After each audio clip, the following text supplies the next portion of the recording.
پچھلی دفعہ ہم نے نوح اور بین کے متعلق پڑھا تھا. قل ان صلاتی و نسکی و محیای و مماتی للہ رب العالمین لا شریک لہ وبذالک امرت وانا اول المسلمین وانا اول المسلمین. تو آج کا جو ٹاپک ہے غسل میت کے بارے میں، بہت امپورٹنٹ ترین یہ ٹاپک ہے، اور جتنے یہ امپورٹنٹ ہیں اسی سے آج دنیا ناواقف ہے. اور ناواقفیت کے بنا پر نقصان کیا ہوتا ہے ہمارا، کہ ہمارے اپنے پیارے آخری سفر پر روانہ ہو رہے ہوتے ہیں، اور ہم اپنی ایک طرح سے آپ سمجھے تو خود غرضی ہوتی ہے کہ ہم اپنے غم میں اور اپنی پریشانی میں ہم ان کے آخری سفر کی طرف سے لاپرواہ ہو جاتے ہیں کہ کیسے ان کو غسل دیا جا رہا ہے، کون دے رہا ہے، ان کو صحیح طریقے سے کفنایا گیا ہے نہیں کفنایا گیا ہے، پراپر دین اسلام کے مطابق ان کی آخری سفر کی تیاری کی گئی ہے نہیں کی گئی ہے، اس کی طرف دھیان نہیں دیا جاتا. اس لیے یہ بہت ہی امپورٹنٹ ترین ٹاپک ہے. ہم اپنے پیاروں سے اگر محبت رکھتے ہیں تو ہمیں ان کے آخری سفر کا تو بہت ہی زیادہ خیال رکھنا چاہیے، تاکہ وہ دنیا سے رخصتی ہو رہی ہوتی ہے اور اللہ کے سامنے حاضری ہوتی ہے. تو اس لیے بہت غور سے اور سمجھنے سے اور عمل میں لانے کے یہ ٹاپکس ہیں. غسل میت ہے اسلامی تہذیب و تمدن میں مسلمانوں کے جسم کو زندگی کے اختتام پر بھی احترام کے قابل سمجھا جاتا ہے. اس لیے اسے غسل دلا کر، اجلا لباس، کفن پہنا کر، خوشبوئیں بسا کر، باعزت طریقے سے کندھوں پر اٹھا کر لے جایا جاتا ہے. اب یہ بھی بڑی غور طلب بات ہے، یہ اسلام کی ایک بہت ہی خوبصورت طریقہ ہے. آپ سوچیں دوسرے جو دین ہے، ادیان ہے، اس میں کتنے غلط طریقے ہیں. ایک بے عزتی ہے کہ ایک تکلیف ہے کہ اٹھا کے اس کو لکڑیاں جمع کر کے آپ جلا دیں اپنے پیاروں. کیا مطلب عجیب ہی طریقہ ہے جہالت کا، کہ پتہ نہیں کیسے کرتے ہیں جو کرتے ہیں کہ اپنے پیارے کو اس میں سارا لکڑیاں لگا کے اس میں تیل ڈال کے اس کو جلا دو سامنے سامنے. پھر کئی ایسے بھی ادیان ہیں مجوسی وغیرہ جہاں پر یہ بھی طریقہ راجے ہے کہ وہ کئی جنگل میں یا کھلی جگہ پر رکھاتے ہیں کہ چیل کو ان کو کھا جائیں، جانور کھا جائیں. تو یہ ہمارا دین دیکھیں کتنا خوبصورت دین ہے کہ آخری وقت میں بھی کیا ہے، قابل احترام ہے. آپ اسے نہلائیں، دلائیں، اس کو صاف ستھرا اجلا لباس پہنائیں، خوشبوئیں بسائیں، پھر کندھوں پر باعزت طریقے سے لے کے جائیں. پھر آپ قبر میں بھی پہلے کیا چٹائی بچھاتے ہیں، بہت ہی طریقے تمیز سے اس کو رکھا جاتا ہے، تختہ اوپر لگایا جاتا ہے، مٹی اوپر ڈائریکٹ نہیں ڈالی جاتی، یہ سب کیا جاتا ہے. اور اجتماعی نظم و ضبط کا مظاہرہ کرتے ہوئے نماز کی صورت میں اللہ تعالیٰ کے حضور اس کے لیے مغفرت طلب کی جاتی ہے. دیکھیں یعنی یہ بھی کتنی پیاری بات ہے کہ نماز جنازہ اصل میں کیا ہے، ہاں، جو مرنے والے کے لیے دعائے مغفرت ہے. اور پھر نہایت باوقار طریقے سے اسے سپرد خاک کر دیا جاتا ہے، نہایت باوقار طریقے سے. تو وفات کے بعد میت کے لیے کرنے والے آخری انتظامات میں سر فہرست اسے غسل کرانا ہے. یعنی سب سے پہلا کام کیا ہوتا ہے اگر کوئی وفات پا گیا؟ غسل کروانا. امپورٹنٹ ترین چیزیں ہیں، میں آپ کو بار بار کہہ رہی ہوں، آپ کو یہ کتاب اپنے پاس رکھنا چاہیے. یہ جو لمحے ہیں، کسی کا انتقال ہو جانا، یہ آس پاس بھی ہو سکتا ہے، آپ کے عزیز رشتہ داروں میں بھی ہو سکتا ہے. آپ اگر پڑھ لیتے ہیں، اور اول تو ہر کسی کو پتا ہونا چاہیے، تو آپ کو آگے بڑھ کر اس کام میں ہیلپ آؤٹ کرنا چاہیے، اور بہت اجر و ثواب کا کام ہے. یہ سب ابھی آپ اس میں پڑھ لیں گے. سب سے پہلے ہے غسل کے سامان کی فہرست ہے. وافر، پاک و صاف، اور ضرورتاً نیم گرم پانی. یعنی دیکھیں اگر سردی کا زمانہ ہے تو ٹھنڈے یک پانی سے نہیں نہلانا چاہیے، ٹھیک ہے، کیونکہ بعض روایات میں آتا ہے کہ جو انسان کا جسم ہے وہ محسوس کر رہا ہوتا ہے اس کے بعد بھی، اس کو بھی زندہ کی طرح ٹریٹ کر کے آپ نہلائیں گے. پانی اگر سردی ہے تو نیم گرم پانی استعمال کریں. دوسری چیز کیا ہے؟ بیری کے پتے، صابن یا شیمپو اور کافور، یہ ساری چیزیں آپ کے پاس ہونا چاہیے. کیمفر، کنگھی ہونا چاہیے، روئی اور ڈسٹ بن ہے. کپڑے یا ربڑ کے دستانے، کپڑے کے ٹکڑے، آج کل گلوز رکھے جاتے ہیں، یہ پورا پیکج ملتا ہے آپ کو، بہت جگہ سے ملتا ہے، اور آلودہ والے تو بہت اچھا پیکج بنا کے دیتے ہیں اس کا.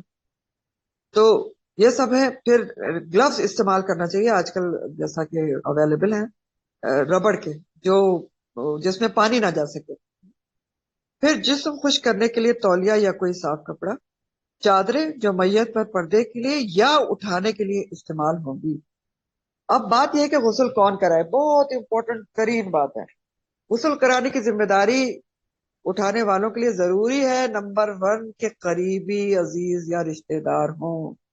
آج کل ایک عام رواج ہے کہ ہاسپٹل والوں کے حوالے کر دیا جاتا ہے کہ وہ نلا دلا کے، سستی ہے، صرف سستی ہے، محبت نہیں ہے پیاروں سے اپنے، سوری ٹو سے، بت نہیں ہے کیا کہ آپ اگر ہاسپٹل والوں کے حوالے کر دیتے ہیں۔ میں نے ہاسپٹل میں رہ کے دیکھا۔ اب میں آپ کو ایک بات بتاتا ہوں، اب میں اس ہاسپٹل کے نام نہیں لیتی کیونکہ بہت بڑے ادارے کا ہاسپٹل ہے، اس کی مارشری کو وزٹ کیا میں نے ایز اے ڈاکٹر۔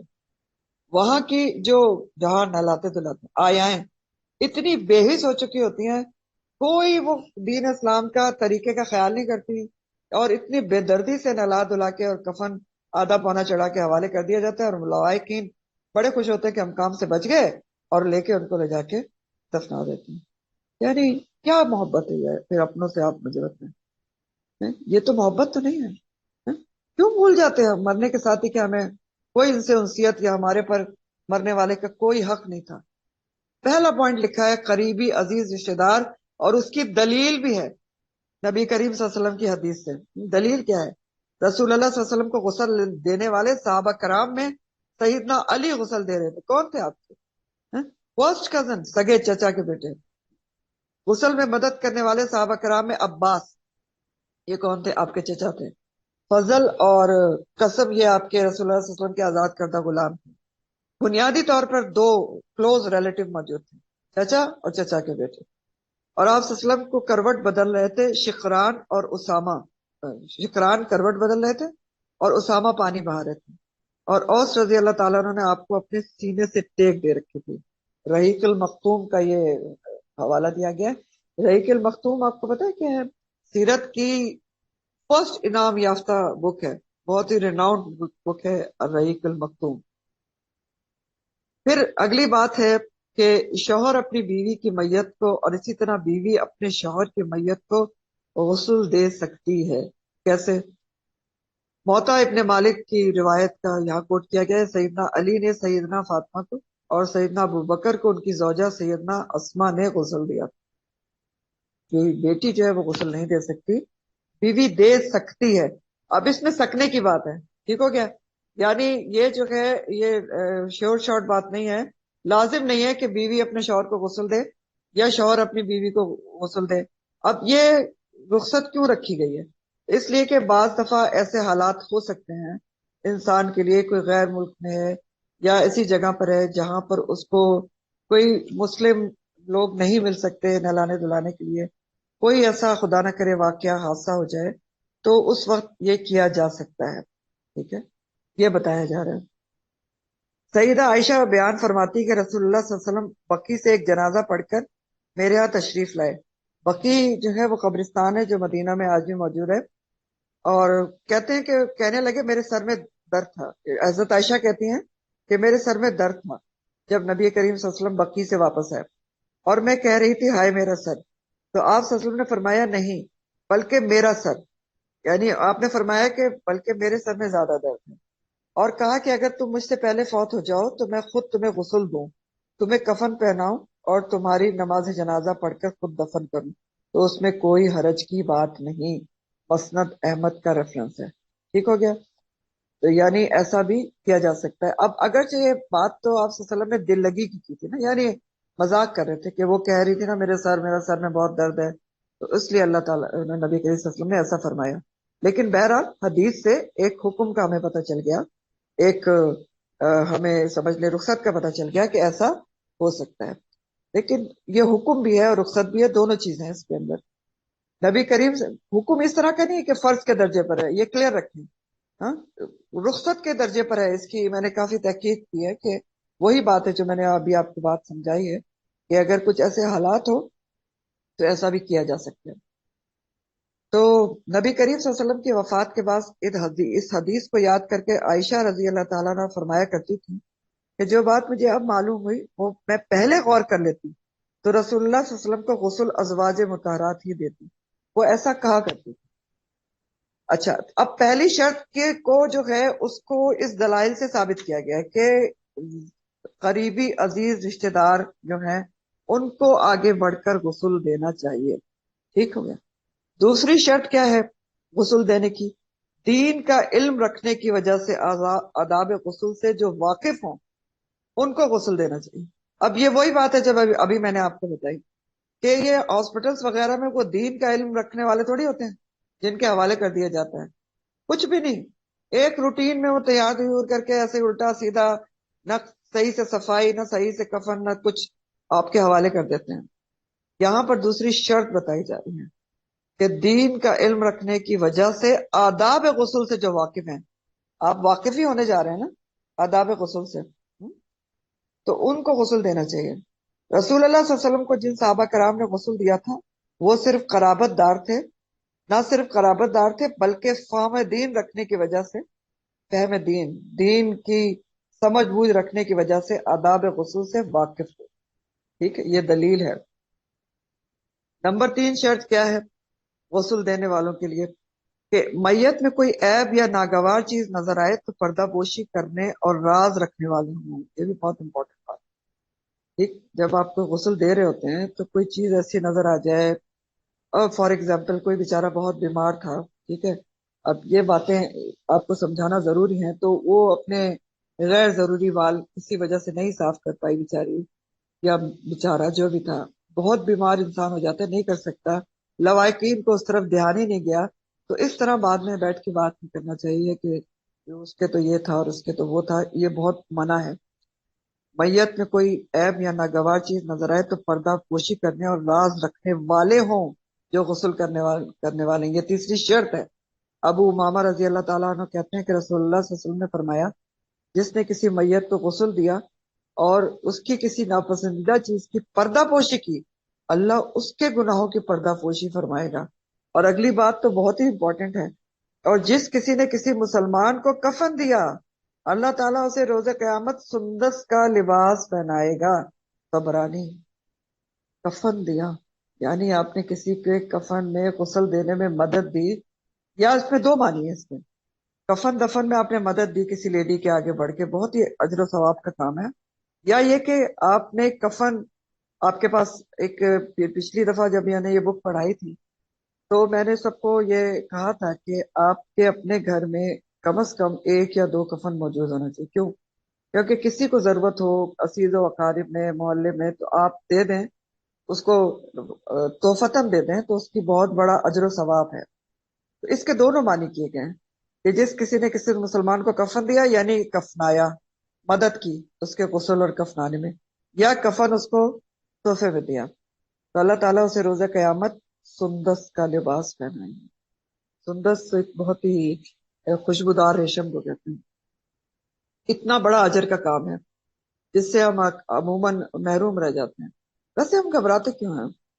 یہ بھی تو ایک سوچنے کی بات ہے. غسل میت سے ہم کیوں گھبراتے ہیں؟ 2-3 باتیں ہوتی ہیں. ایک تو بس ہمارے دل میں موت کا ڈر ہوتا ہے کہ ہم اس چیز سے گھبراتے ہیں کہ مردے کو کیسے دیکھیں، میرا دل گھبراتا ہے اور میں دیکھ نہیں سکتی. یہ اس طرح کی چیزیں ہوتی ہیں. تو اس کو اوور کم کرنا چاہیے کیونکہ یہ وقت سب کے پر آنے والا ہے.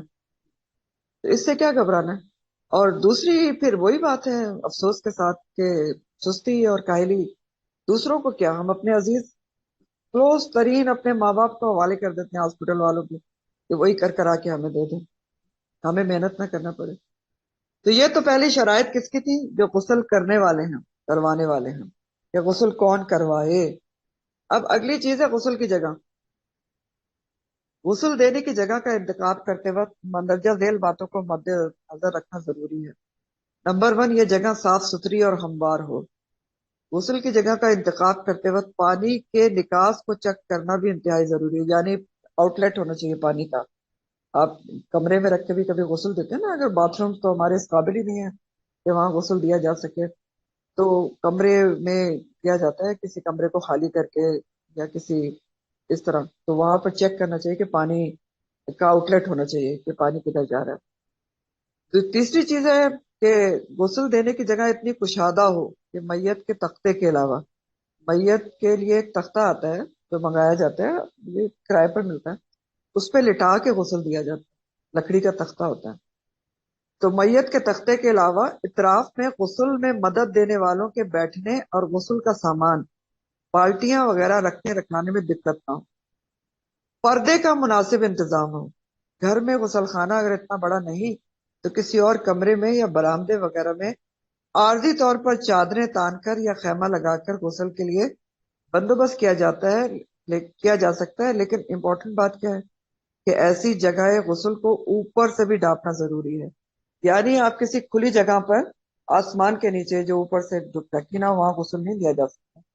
یعنی کوئی اس طرح نہیں ہو سکتا کہ کوئی اوپن برآمدہ ہے یا کوئی اوپن ٹیرس ہے تو اس میں آپ صرف چادریں تان کر غسل دے دیں، نہیں، یہ اندر جس کے اوپر چھت ہوگی وہاں پر بھی اس کو آس پاس چادریں لگائی جائیں گی، یا آسن یہی ہے کہ کسی کمرے کے اندر کمرے کو بند کر کے وہاں پر غسل کا بندوبست کیا جائے۔ میت کو لہرانے والا تختہ سر والی جانب سے قدرے اونچا ہو تاکہ استعمال شدہ پانی بہتا رہے۔ اس کے لیے سر کی طرف تختے کے نیچے 2 اینٹیں رکھی جا سکتی، اس پہ لٹائیں گے نا، اس کے نیچے 2 اینٹیں رکھیں۔ اچھا، یہاں پر یہ بات یاد رکھیں کہ یہاں چادروں کا ذکر ابھی پیچھے پڑا تھا نا کہ میت کو اٹھانے کے لیے اور یہ سب، تو ابھی وہ بھی آپ کو آگے پتہ چل جائے گا، لیکن تختے کے اوپر جب آپ میت کو لٹاتے ہیں تو وہ بھی کسی چادر کے ذریعے سے لٹایا جاتا ہے۔ یعنی اول تو کسی بیڈ وغیرہ پہ لیٹی ہوتی ہے تو اسی چادر کو استعمال کر سکتے ہیں کہ چادر کو اٹھا کے اور چادر کو ہی تختے پر رکھ دیا جائے، اور پھر جب نہلا دھلا لیں تو نیچے سے چادر نکال سکتے ہیں، اس طرح کیا جاتا ہے۔ تو بہرحال سرانہ اونچا کر دینا چاہیے۔ غسل کرانے والوں کے قریب استعمال شدہ اشیاء ڈالنے کے لیے کوئی ردی کی ٹوکری، ڈبہ یا لفافہ رکھا ہونا چاہیے۔ ڈسٹ بن ساتھ میں رکھیں، ٹھیک ہے، جہاں پر آپ استعمال شدہ چیزیں ڈالتے ہیں، جیسے روئی وغیرہ ہے، دستانے چینج کریں گے آپ تو وہ سب اس میں ڈالتے رہیں۔ میت کو غسل دینے کے بعد اس جگہ کو بہت اچھی طرح دھو دھلا کر صاف کر لینا چاہیے۔ جگہ ہو گئی، اب ہے غسل کا پانی۔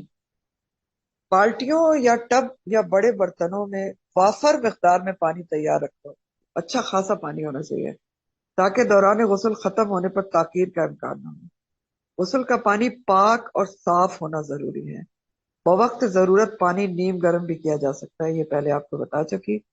بیری کے پتوں کو کسی چھلنی میں دھو کر الگ سے تھوڑے پانی میں ایک جوش دلایا جائے، پھر یہ پانی چھان کر غسل کے پانی کے تمام بالٹیوں میں ملا دیا جائے۔ اب بیری کے پتوں کو کیا یہ جاتا ہے، جو عام طریقہ ہے کہ آپ اس کو بیری کہیں بھی قریب بیری لگی ہوتی ہے، ورنہ مل بھی جاتی، یہاں پر کفن وغیرہ کا سامان ملتا ہے وہاں بیری کے پتے بھی مل جاتے ہیں، سوکھے ہوئے ہوتے ہیں۔ تو آپ ان کو کیا کریں کہ ان کو آپ ابال لیں، یا پھر ایسے بھی کر سکتے ہیں کہ صرف ان پتوں کو کوٹ کر نا یا پیس کر سارے پانی میں ملا دیں، جتنے پانیوں کو سے آپ نے جتنی بالٹیاں تیار کی، صرف ایک بالٹی میں کافور ملایا جاتا ہے، ہاں، یہ آخر میں لکھا ہوا ہے، اسی پانی کی ایک بالٹی میں کافور بھی ملا کر الگ سے ایک طرف رکھ دیں، یہ آخری بار بہایا جانے والا پانی ہوگا، ٹھیک۔ جنرل غسل کس سے دیں گے؟ ان تمام بالٹیوں سے جس میں آپ نے بیری کے پتے ملائے ہوئے ہیں۔ اچھا، بیری کے پتے کیوں ملاتے ہیں؟ اینٹی سیپٹک ہے یہ زیادہ تر کیڑے مکوڑوں کو دور بھگاتی ہے، پاکیزگی کا ذریعہ ہوتی ہے، اس لیے ملایا جاتا ہے۔ اور آخری جو پانی کی بالٹی استعمال کی جاتی ہے تو اس میں کافور کیوں ملاتے ہیں؟ کیمفر، کیونکہ وہ کیڑے مکوڑوں کو بھگاتا ہے، ٹھیک ہے، تیز اسمیل ہوتی ہے نا، اس کو کیڑے مکوڑے دور کرتا ہے۔ تو آخری بار بہایا جانے والا پانی کون سا ہوگا؟ جو تیسری، پانچویں یا ساتویں مرتبہ بہایا جائے گا، کیونکہ غسل میت طاق عادات میں کیا جاتا ہے، 3 دفعہ غسل دیتے ہیں، یعنی ایک ہی کنزیکٹو، یا 5 دفعہ دیتے ہیں یا 7 مرتبہ، 3 دفعہ آج کل دیا جاتا ہے۔ غسل شروع کرانے سے پہلے وقت کی بچت اور آسانی کے لیے جب بیری کے پتوں والا پانی گرم ہو رہا ہو، اس دوران کفن کے اجزاء کو، یعنی جو کفن کے جتنے بھی پورشنز ہیں، پورشنز میں ہوتا ہے نا، ان کو جس چارپائی پہ آپ نے فائنلی اس کو لٹانا ہے میت کو، اس پر ترتیب وار بچھا لیں۔ اب ترتیب وار آپ کو اتنا سمجھ میں نہیں آئے گا، پچھلی کلاس میں ہم نے اس کی لائیو ڈیمو دی تھی تو سمجھ میں آیا تھا، لیکن پھر بھی آپ پیج نمبر 109 نکالیں، تھوڑا بہت سمجھنے کی کوشش کرتے ہیں۔ ترتیب کا مطلب یہ ہوتا ہے کہ آپ سب سے پہلے نیچے وہ چیز بچھائیں گے اس کے اوپر جو سب سے آخر میں لپیٹی جائے گی، ٹھیک، پھر کیونکہ آپ نے